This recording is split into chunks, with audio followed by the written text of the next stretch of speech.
एका कामाला 100 ठिगळे हे काही खोटं नाही. एकतर इथं सकाळची एवढी गडबड असते आणि एवढ्या दिवसातून साबुदाणा भिजत घातला होता, कूट नव्हता आणि त्यात बरोबर लाईट गेली. लाईट आली उशिरा, मग पहिल्यांदा तर इथं दळण करायला ठेवलं. आता मम्मा काम करते त्याच्यामुळे आमचं रडणं तर झालंच पाहिजे आणि त्यात माझ्या बबड्याची ना तब्येत पण बरी नव्हती. मग थोडासा वेळ ना तिच्याबरोबर पण मी घालवला.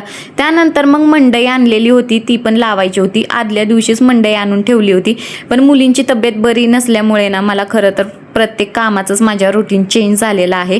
मग इथं पहिल्यांदा मंडई लावून घेतली. दुपारच्या जेवणात फक्त काळ्या घेवड्याची आमटी आणि चपाती होती. आता एवढ्यावर तर आमचं काही भागणार नाही, म्हणून परत इथं मी शेवयांची खीर केली. त्यानंतर मग जेवण झाल्यानंतर इथं भरपूर पसारा पडला होता. आता कितीही कंटाळा आला तरी पण कंटाळा करून थोडीच चालणार आहे. मग इथं लगेचच भांडी घासायला घेतली आणि किचन ओटा पण सगळा मी क्लीन करून घेतला. तर चला आजच्या व्हिडिओमध्ये एवढंच. व्हिडिओ आवडला असेल तर नक्की आपल्या चॅनेलला सबस्क्राईब करा. भेटूया पुढच्या व्लॉगमध्ये. बाय.